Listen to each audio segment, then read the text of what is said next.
Olá, peritos! Meu nome é Agenor Zaparoli e eu trabalho como perito judicial e assistente técnico nas horas vagas. E o tema que nós vamos tratar hoje é o segredo do perito. O que o perito usa de macete? Qual é o segredo para começar uma perícia? Esse tema é muito importante para quem está começando e para aquelas pessoas que ficam travadas na hora de iniciar um processo, iniciar uma perícia, tá? O que fazer quando você se depara com um processo e você não tem a mínima noção de como começar, de como desenvolver e iniciar a perícia, tá? Então, fica com a gente aqui que a gente vai explicar o grande macete para destravar, para você começar, para você ter uma partida. Que depois que você pôs o carro para funcionar, aí ele vai embora, né? Mas antes, gostaria que você deixasse já o seu like, se inscrevesse no canal, já comenta aqui embaixo se você também tem um segredo que é da área da perícia, ou se você é um perito júnior, alguém que está começando, ou que ainda não começou e tem alguma noção sobre esse tipo de situação. Comenta aqui embaixo, tá? Compartilhe. E se você não faz parte dos nossos grupos de WhatsApp ou Telegram, eu peço que você, se você tiver interesse na área da perícia, é perito ou quer saber mais sobre o nosso ramo de atividade, você pode entrar nos nossos grupos. Então acessa o link fala.host/grupos. Fala.host/grupos. O host se escreve H-O-S-T, então é fala.host/grupos. Não tem .com, não tem BR, é simples assim, fala.host. E o ponto é ponto mesmo, não é, você não escreve ponto não, é só o símbolo do ponto. Então é fala.host/grupos e lá você vai encontrar o link para acessar, entrar no nosso grupo de WhatsApp, tá ok? E de Telegram também. E aí, se você tiver alguma dúvida, lá a gente ajuda, né? Nós temos uma comunidade e brasileiro é muito de ajudar um ao outro, né? Com certeza, se fizer alguma pergunta lá, se eu não responder, alguém responde, ok? Bom, voltando ao tema da perícia, o segredo para começar uma perícia. Tô travado, não entendi nada do despacho de nomeação. Você foi nomeado, tá lá. O juiz dá o despacho, você foi nomeado. Não entendi nada. Ou senão o juiz não explicou nada, só fez um despacho me nomeando. Qual que é o segredo do perito?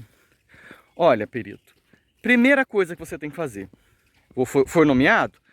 Vamos ler o processo para ver se a gente tem competência para aquilo, né?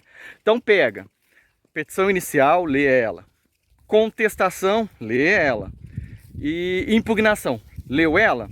Agora você tem mais ou menos ali na cabeça o que é a discussão, qual que é o tema, qual é a problemática daquele processo. Por exemplo, meninos, vamos parar de bagunça? Maria, vai para lá, vai?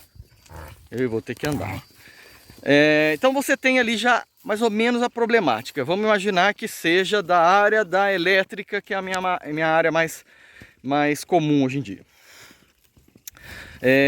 Eu percebi que numa discussão com seguradora, entra com um processo contra a prestadora de energia, porque a seguradora indenizou uns equipamentos que alegadamente sofreram dano por variação energética, e ela entende que variação energética objetivamente liga a prestadora.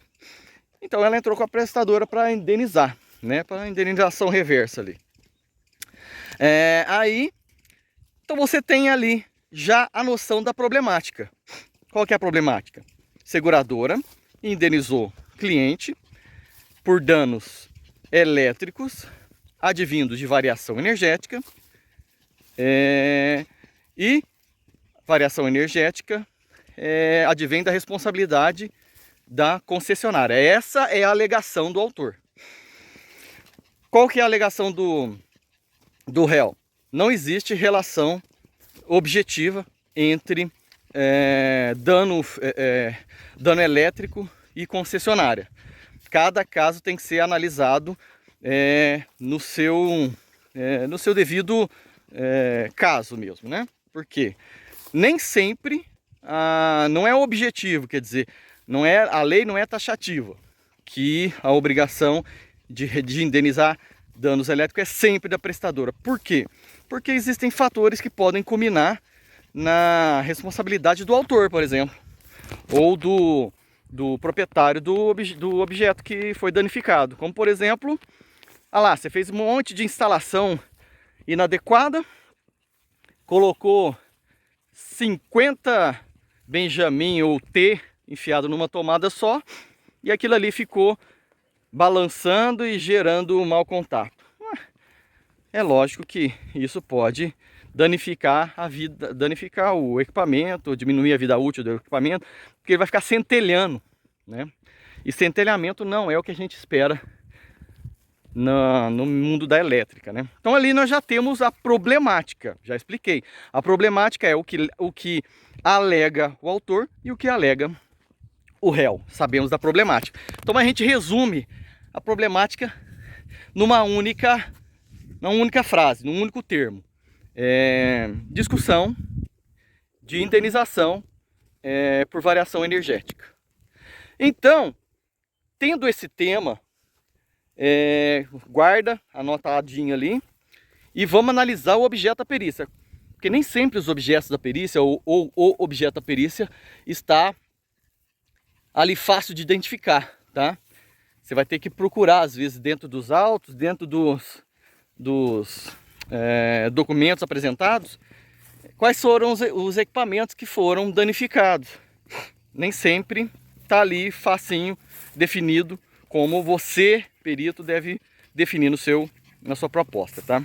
Na proposta, eu sugiro que você defina os objetos, tá? Então, assim, ó, na proposta, coloca um campo lá, um título, um subtítulo, objeto da perícia.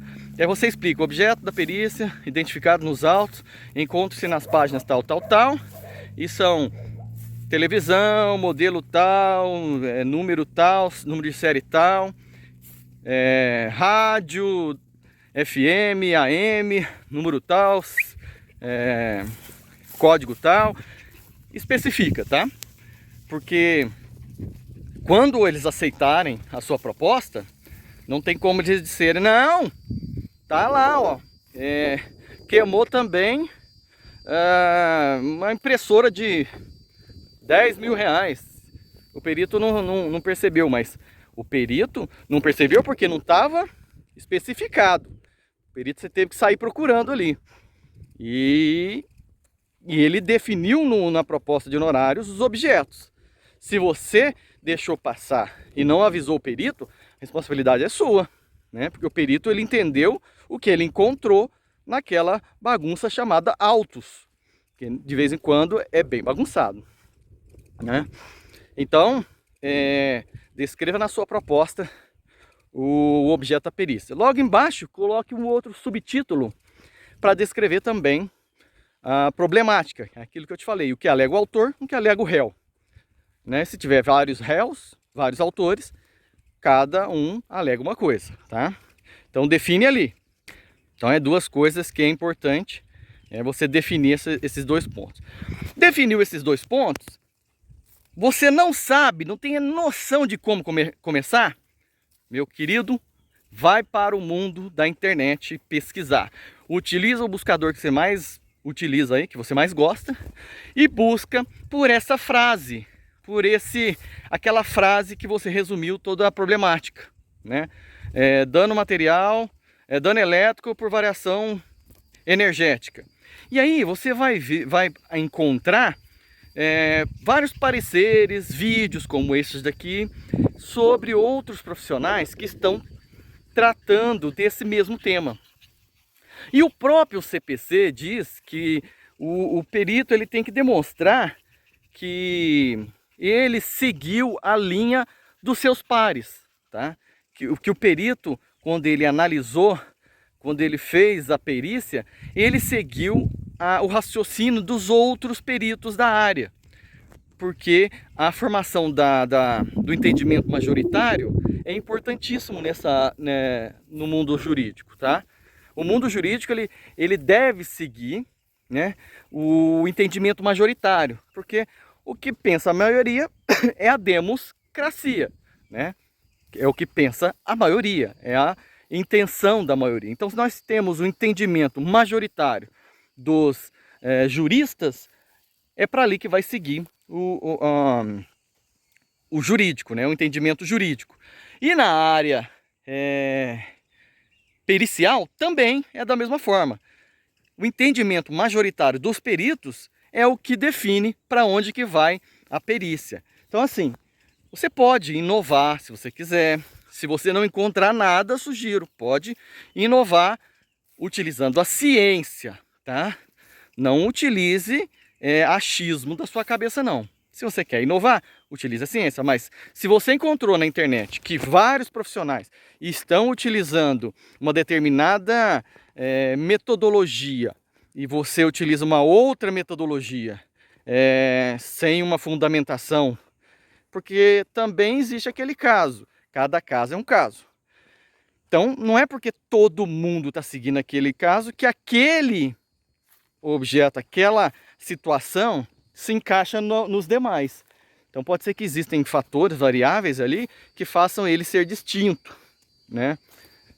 Quer dar um exemplo aí, por exemplo? Vamos lá. A maioria identifica que a variação energética, ela tem que ser comprovada com documentação. Aí eles apresentam um laudo dizendo, foi variação energética. Só. A maioria dos peritos aceita um laudo dizendo, equipamento queimou por variação energética. Isso daí é confiar muito num laudo parcial, né? Num laudo apresentado por uma das partes. Então o que acontece? A maioria não aceita, porque não houve ali um detalhamento. Aquilo não é um laudo, aquilo ali é um parecer de 2 linhas, né? Então a maioria entende que tem que ser provado. Tira foto do equipamento que queimou, da plaquinha que queimou, mostra ali que você foi medir um determinado coisa, determinado dispositivo, e ele deveria dar um valor e deu outro, quer dizer, ele está variado. Mostra o número do equipamento, junta a nota fiscal, junta a foto do multímetro, faz um detalhamento ali, um laudo de verdade, né? Então, se você, de repente, aceita uma perícia com um laudo ruim, a maioria não aceita. Aí você vai lá e aceita você vai ter problemas. Por quê? Primeiro, você confiou num laudo que é a palavra de uma pessoa, né? Então é só uma palavra, não é um atestado técnico, é um atestado pessoal. Ele deu a palavra dele dizendo, foi variação energética, mas ele não comprovou. Então você não utilizou a ciência para pautar a sua premissa, tá? Então, entendeu? A maioria afasta esse tipo de laudo. Mas você foi lá, pesquisou, viu que a maioria afasta, mas você aceitou. Você vai ter problemas, tá? Então, segue a maioria, tá? A não ser que tenha variáveis que alterem ali, como eu já falei e dei exemplos, né? Bom, pessoal, depois que você joga ali nos buscadores, você vai encontrar um monte de vídeos e de pessoas e de pareceres, né? Eles vão citar a metodologia, vão citar como eles fizeram o desenvolvimento, como que partiu e tal. E aí você já vai ter várias ideias de como começar e aí destrava. Destrava e você vai andando e vai seguindo e vai dando tudo certo, ok? Bom, pessoal, era isso que eu queria trazer para você. É dessa forma que você deve começar uma perícia, você vai destravar suas perícias dessa forma, né? Lendo, interpretando o objeto pericial, interpretando a problemática, joga nos buscadores e aí você vai encontrar como a maioria está tratando isso. Hoje é muito mais fácil, antigamente tinha que recorrer a livros, né? Como a livros que eu digo assim, tinha que pegar o papel, tinha que ir lá na biblioteca, pegar os papéis e começar a ler, folhear os livros, né? Hoje não, hoje existem buscadores de livros. E aí você consegue consultar por palavras-chave aqueles livros e daqueles profissionais que estão explicando como fazer, como eles andam fazendo as suas perícias, ou como eles andam resolvendo determinadas questões, né? Então você pode se pautar por vídeos, pode se pautar por pareceres textuais na internet, pode se pautar, deve se pautar por livros, né? Tá? Livros digitais, por exemplo, vão aparecer um monte de livros digitais, tá? E emitido por editoras. Isso é o mais indicado, por quê? Porque já passou ali por uma classe de editores, de profissionais que corrigiram um monte de defeitos, tanto técnicos como os gramaticais. Então, assim, você pautando por um livro, você está se pautando por uma congregação de pessoas que colocaram seus esforços num único livro, diferente de você pautar única e exclusivamente por um único parecer textual da internet, que foi uma única pessoa que escreveu e ela não pautou com apontamento e indicações de livros. Então, assim, é bem diferente, ok? Deixe seu like, comente aqui embaixo o que você achou, se inscreva no canal.